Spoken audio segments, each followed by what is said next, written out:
Good afternoon, everyone. Thank you so much for being here.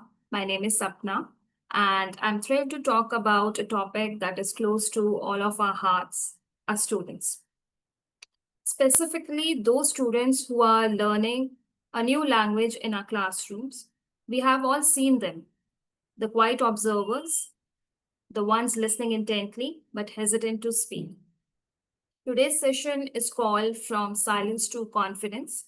Our goal is not just to talk about theories, but to walk away with a renewed perspective and, more importantly, practical tools. We are going to explore how we can transform our classroom into spaces where every single learner feels safe enough to find and use their voice. This is about turning silence not into noise, but into meaningful communication. So let's start. Just a second. Let's start by addressing something many of you likely have observed, the silent period. This is a well documented phase in second language acquisition where learners are actively processing, decoding, and absorbing the new language. They are listening to every word. We are going to explore how we can transform our classroom into spaces where every single learner feels safe enough to find and use their voice. This is about turning silence not into noise, but into meaningful communications. It can be easy to look at the silent student and think, are they bored? Do they not understand? Are they not trying? But it's vital we reframe this. This isn't emptiness, it's absorption. It's a period of intense cognitive work. Our role here is not to force them out of it, but to create such a warm, inviting, and low pressure environment that they choose to take their first verbal steps when they are ready. Our patience is the runaway they need for takeoff. So let's move ahead. So, why does the silent period sometimes last longer than it should? The reasons are often rooted in fear of making mistake, fear of being misunderstood, of their accent being mocked. Every time a student is corrected too harshly in front of their peers or laughed at, even it's not malicious, a tiny brick is laid in a wall of silence. This brings us to a critical question we must ask ourselves. In a classroom, do we provide a stage or a spotlight? A spotlight is a single harsh beam. It's isolating, intense, and exposes every flaw. It's high pressure. A stage, on the other hand, is a shared space. It's well lit, supportive, and designed for a performance.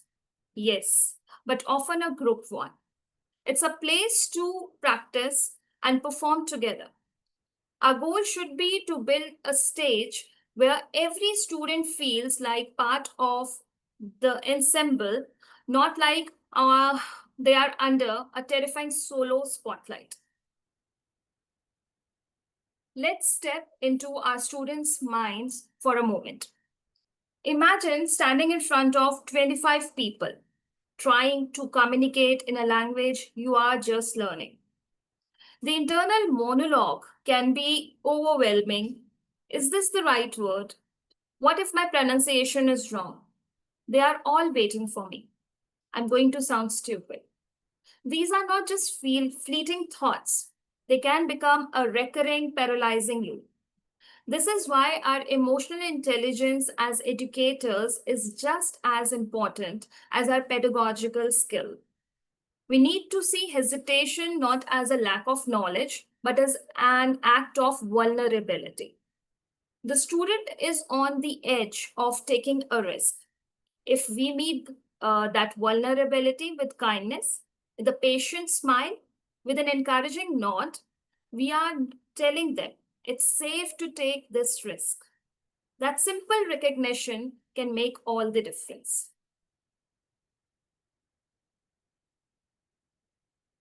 Following our Following that, our words have immense power. The feedback we give can either build a student up or shut them down. This is where we need to consciously shift our focus from celebrating perfection to celebrating participation. Instead of saying, no, that's the wrong tense, try saying, great thought. I love that you used the word yesterday. How can we change the verb to match it? See the difference. The first is a dead end. The second is guided path forward. Specific, genuine praise like I really appreciate you sharing your ideas with the class creates a psychological safe space. Remember the quietest student in your class today, the one who struggles to say a single sentence, has the potential to become a confident speaker and leader. Our encouragement is the soil, water, and sunlight they need to grow. Let's get practical. How do we help students begin this journey? In phase one, our goal is simply to get the language flowing in a low stake way. First, use structured prompts and sentence starters, write them on the board. I think, I see, I wonder. This removes the pressure of formulating a whole sentence from scratch. Second, leverage group dynamics. Activities like think, pair, share are magical. The student first thinks alone, then share their ideas with just one partner, a much less intimidating audience, before potentially sharing with the whole class. The pressure is diffused.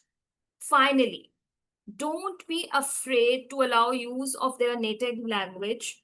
Let them discuss a complex idea in their native language with a partner first, and then try to express it in the target language. The language one isn't a crutch. It's a bridge that allows them to access their full cognitive ability while the language skill catch up.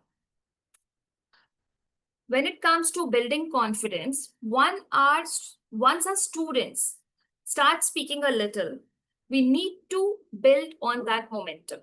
In phase two, the focus is on creating consistency and building confidence through routine. Introduce structured daily speaking opportunities that are predictable and are of low stress. For example, a daily question where every student gives one sentence answer, or a 2-minute partner news where they tell their partner one thing they did yesterday. The repetition builds fluency and the routine reduces anxiety because they know what to expect. As they become more comfortable, give them micro leadership roles. Maybe they are the timekeeper for a group activity or the one responsible for asking the daily question. These small acts of responsibility build a sense of ownership and competence that is incredibly powerful. This all points to a fundamental shift in our role. We need to move from being primarily an evaluator, the person with the red pen who finds mistakes, to being an enabler or a language coach. Think about great sports coach. They don't just stand on the sidelines and judge the game. They are in the drills, offering specific feedback, motivating the team, and focusing on growth and strategy. They walk with the athlete on their journey. That's our role. We are on the sidelines with our students, whispering, you can do this. Try this way. Don't worry about that fumble. Let's focus on the next play. Critically, your belief in them is contagious. When a student knows that their teacher truly believes they can and will succeed, they start to believe it in themselves. Now I want to turn it over to you for a moment of reflection. We have discussed a lot of ideas. I want you to think about your classroom, your students. Take out a piece of paper or open a note on your device. I'm going to give you Just 1 minute of quiet time to think about the question. What is one small practical change you can implement in your classroom this week to better support your silent learners? It could be as simple as adding more wait time after you ask a question or planning one think, pair, share activity, the way we have discussed in the previous slides. What you are going to choose.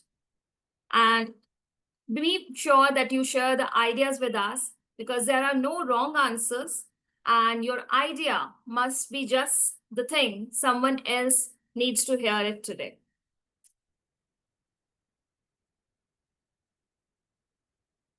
So the small changes that we can bring in our classrooms, they truly work.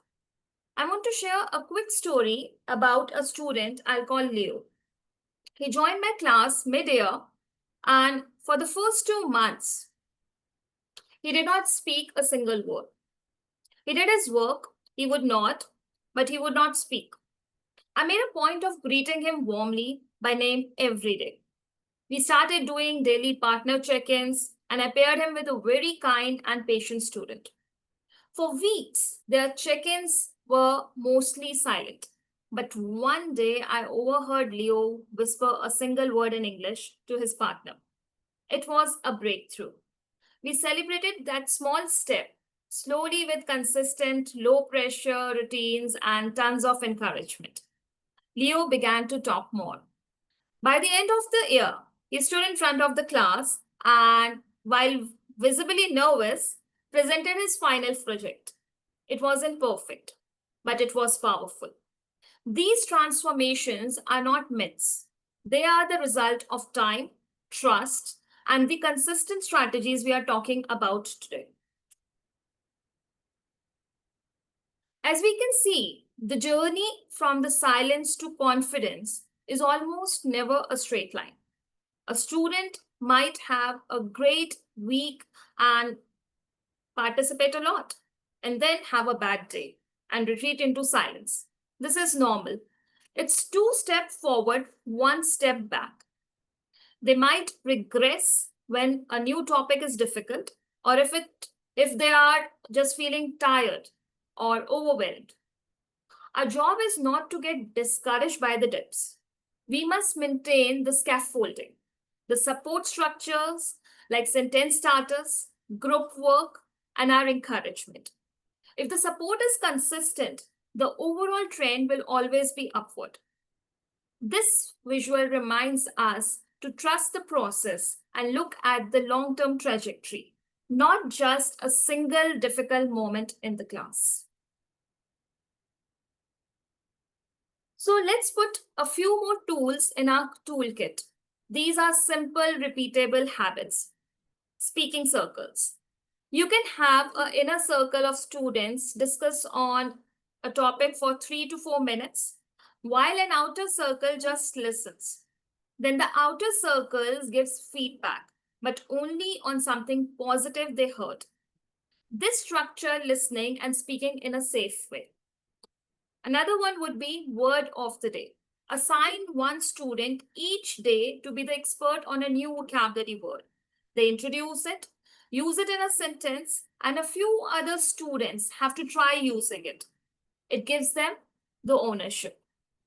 The goal of all these tools is the same: to make speaking a normal, daily, safe part of the classroom culture. It should feel as a routine as taking out a textbook, not as scary as taking a final exam.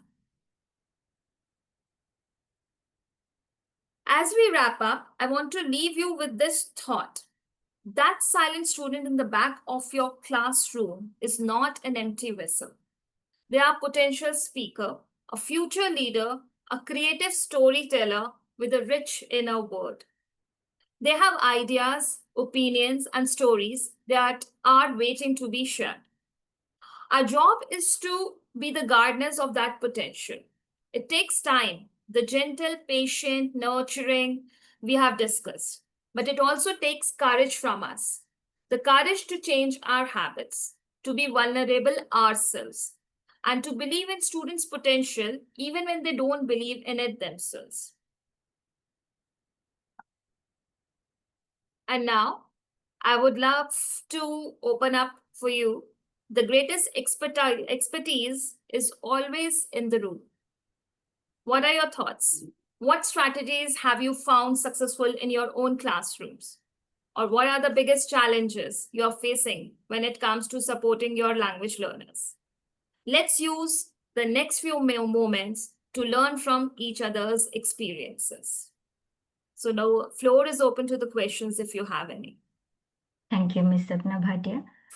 If you can stop sharing your screen, we can have a better view of you, ma'am. Thank you.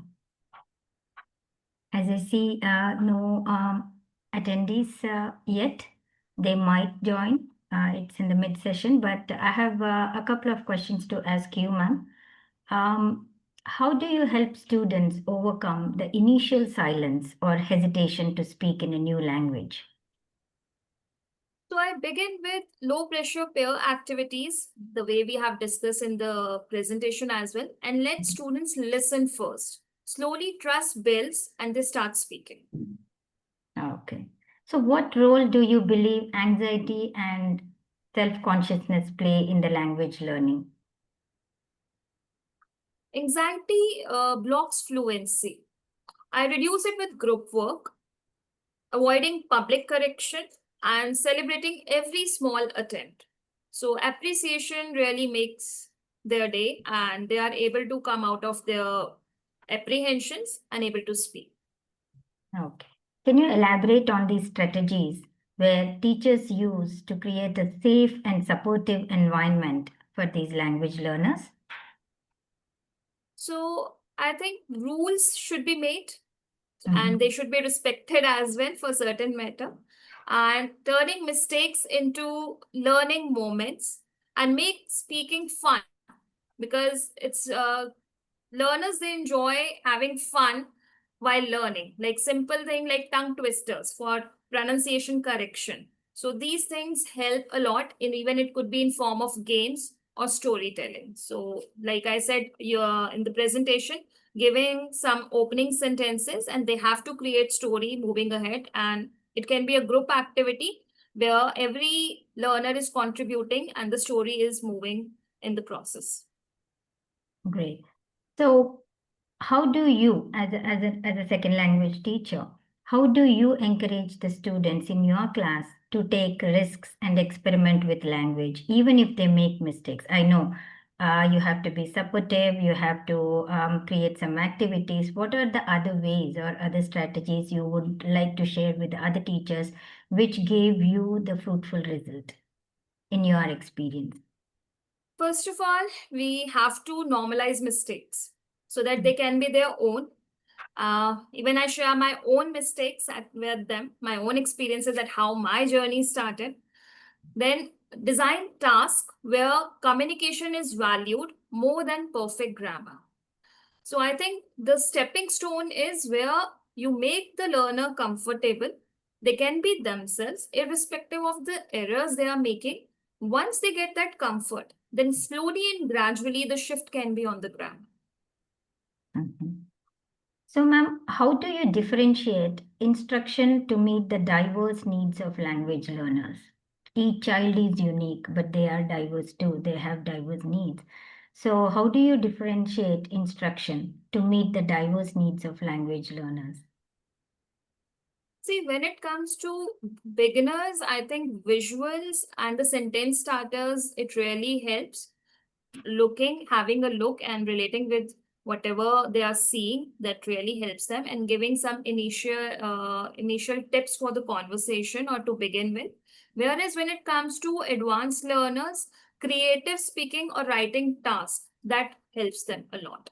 So they can begin with writing on the topic and then giving their presentation after once they have done that, be it in a group discussion, peer activity, or an individual one.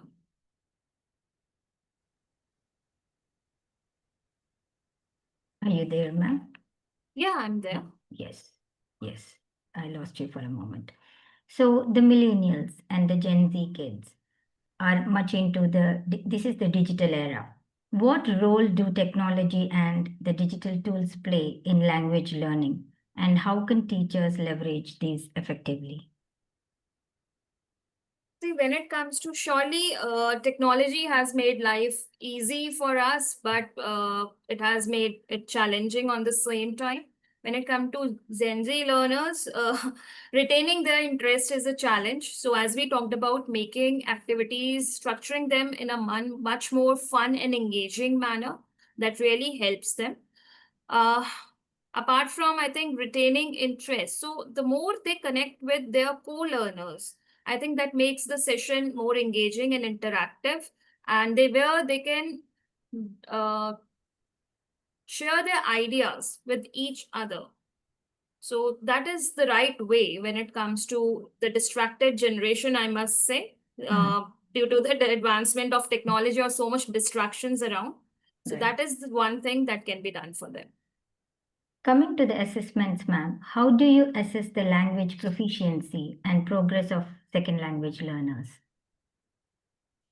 Through a mix of speaking, writing, listening, and reading tasks. See, when it comes to any, be it IELTS or any type of exam, these are the four pillars of communication or English, you can say. So, when we cover each and every part, be it the reading one, be it the listening skills, be it the writing one, or the speaking one, so that tells about their fluency and accuracy. Okay. Last question, but not the least, ma'am. How do you celebrate and recognize the achievements and progress of these second language learners? I think the shout outs is the first thing that can be done. So when you get appreciation from the people around, that not only encourages the one who's performing, but others as well, that they can also get the same appreciation if they perform well by showcasing their work, and even certificates. And sometimes even I make the star of the day, star of the month, depending on their performances. So that inspires them and keep them going. Great. Thank you for the talk and for patiently answering all the questions, ma'am. Though we don't have the audience, I'm sure like once they watch this session on our YouTube channel, once we upload it, they will definitely get benefited out of this talk. Before I end this session, anything else you want to mention, Ms. Sapna Bhatia? No, I just want to thank you for your time and for your support and giving me an opportunity to share my knowledge with everyone. We are honored to have you, ma'am. Have a great day. I'll end the Thank session. you. Thank Wish you. you the same.